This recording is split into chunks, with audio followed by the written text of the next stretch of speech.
ये बड़े लीडर हैं और इस तरह 3-4 सीटों पर तो बिल्कुल मुकाबला दिख रहा है। लोकसभा के चुनाव में भारतीय जनता पार्टी ने इस चुनाव को ऐसा बना दिया है कि प्रत्याशी का महत्व बाद में आ रहा है और मोदी का चेहरा पहले आ रहा है। तो कांग्रेस को जो प्रत्याशी उतारने होंगे वो ऐसे उतारने होंगे जो उस लहर को काट सकें। छत्तीसगढ़ में 3 चरणों में चुनाव होना है और वहीं अब लोकसभा की तैयारी लगातार पार्टियां कर रही हैं। वहीं कांग्रेस ने अपने दिग्गज उतारे हैं तो बीजेपी कहीं कोई कसर नहीं छोड़ रही है। बीजेपी हर बार की तरह कह रही है इस बार भी हम क्लीन स्वीप करें। हमारे साथ में वरिष्ठ पत्रकार प्रफुल्ल पारे जी हैं। सर, क्या लगता है इस बार क्या मोदी की गारंटी काम आएगी? मोदी की गारंटी पर ही तो पूरा चुनाव हो रहा है और मोदी का ही ये चुनाव है और उनकी गारंटी पर ही चुनाव लड़ा जा रहा है। इसलिए जो कुछ भी होगा वो मोदी की गारंटी ही होगा। और विधानसभा के चुनाव में भी हमको देखने को मिला कि मोदी जो घोषणा पत्र छत्तीसगढ़ में आया था वो भी मोदी के नाम पर ही आया था कि मोदी सरकार ने ही गारंटी ली थी छत्तीसगढ़ सरकार की। घोषणा पत्र भी कुछ इसी तरह का था कि मोदी के वादे, मोदी की जिम्मेदारी, मोदी की गारंटी। तो ये तो पूरे देश का मामला है जो पूरे मोदी के नाम पर ही चुनाव लड़ा जा रहा है। तो मुझको लगता है, बिल्कुल लगता है ये कि नरेंद्र मोदी का प्रभाव जो मैंने भी महसूस किया कि पिछली बार जो विधानसभा का चुनाव था उसमें नरेंद्र मोदी फैक्टर ने काम किया है और लोग इस लोकसभा में तो करेगा ही क्या करेगा। लगता है जिस प्रकार से कांग्रेस ने राजनांदगांव से पूर्व सीएम भूपेश बघेल को उतारा है, महासमुंद से गृह मंत्री ताम्रध्वज साहू को उतारा है, अगर बस्तर की बात करें बख्तर से लखमा को टिकट दिया गया है, तो कहीं ना कहीं इन चेहरों को जो उतारा है तो कहीं ये चेहरे कहीं थोड़ी बहुत निर्णायक भूमिका में आ पाएंगे क्या?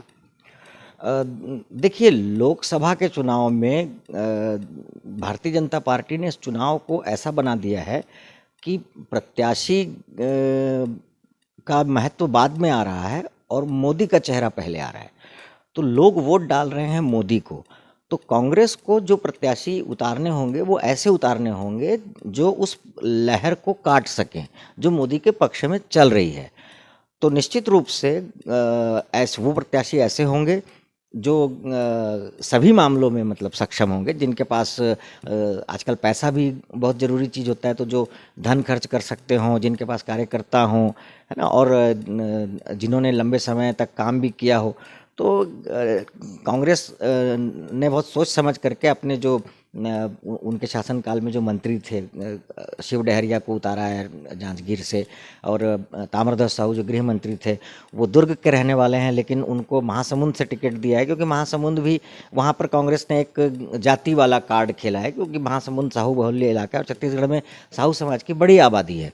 तो वो एक फैक्टर हो सकता है, वो एक विश्वास कांग्रेस को है कि अगर हम साहू, और साहू समाज में भी बड़ा नाम है ताम्रध्वज साहू का। ताम्रध्वज साहू लोकसभा का चुनाव भी जीत चुके हैं दुर्ग लोकसभा से। तो एक महासमुंद का मुझे ऐसा लगता है, दूसरा मुझे जांजगीर का लगता है, तीसरा राजनांदगांव से भूपेश बघेल जो स्वयं मुख्यमंत्री रहे 5 साल तक, वो भी एक बड़े लीडर हैं और इस तरह 3-4 सीटों पर तो बिल्कुल मुकाबला दिख रहा है। अब भारतीय जनता पार्टी इसको कैसे अपने पक्ष में करेगी, ये आसान तो भाजपा के लिए भी नहीं होगा, लेकिन बहुत आसान कांग्रेस के लिए भी नहीं होगा। जिस प्रकार से अभी नामांकन के दौरान नेता प्रतिपक्ष डॉक्टर चंद्रदास मांझी ने एक बयान दिया है मोदी को लेकर, कहा है कि मोदी को सिर्फ फोड़ने की ऐसी बात कही, उसको लेकर बीजेपी आ गई। इसका कितना असर पड़ेगा लोकसभा में? देखिए, चरणदास महंत छत्तीसगढ़ के बड़े नेता हैं, केंद्र में मंत्री भी रहे हैं और निश्चित रूप से वो एक कांग्रेस का बड़ा चेहरा है। और चुनाव के समय में कोई भी बड़ा नेता अगर उसके मुंह से कोई भी ऐसी बात निकलती है तो वो निश्चित रूप से मुद्दा बनती है। तो भारतीय जनता पार्टी ने इस बात को उड़ा लिया मतलब, और इसको मुद्दा बनाने में कोई कसर बाकी भी नहीं रखी उन्होंने। आजकल तो सोशल मीडिया का ज़माना है, तो पूरे सोशल मीडिया में मतलब एक बात का बतंगड़ बना दिया बीजेपी ने भी। मैं बतंगड़ इसलिए कह रहा हूँ कि बहुत अधिक मायने में मुझको भी ऐसा लगता है कि जो बात उसके काउंटर में कही जा रही है कि उन्होंने एक कहावत की, या छत्तीसगढ़ी में सिर फोड़ना कोई ऐसा हिंसक मुहावरा नहीं है, उसका मतलब माथा पच्ची करना भी होता है कि क्यों मुड़ को फोड़ना। तो ऐसा छत्तीसगढ़ी में लोग बोलते हैं, ये बात सही है, लेकिन चुनाव के समय में उसको कहीं का कहीं पहुंचा देना, ये भी एक कौशल है, मतलब राजनीतिक कौशल है। तो उसका असर कुछ कुछ होगा भी, क्योंकि इसलिए होगा क्योंकि नरेंद्र मोदी का प्रभाव है, और नरेंद्र मोदी के खिलाफ लोग सुनना भी नहीं चाहते।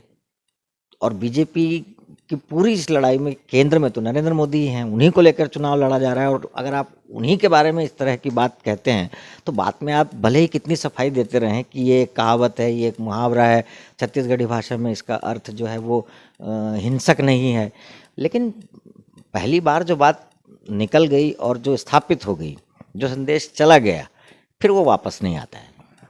बात करने के लिए बहुत बहुत धन्यवाद। धन्यवाद। ये थे हमारे साथ में वर्षपत प्रफुल्ल पारे जी। उन्होंने साफ तौर पर कहा है कि बीजेपी कांग्रेस के लिए यह राय आसान नहीं होगी, लेकिन दोनों को मेहनत करनी होगी। अब देखना होगा कि 4 जून को रिजल्ट आता है, उसमें कौन बाजी मार के ले जाता है। सत्येंद्र शर्मा, पंजाब केसरी टीवी, छत्तीसगढ़।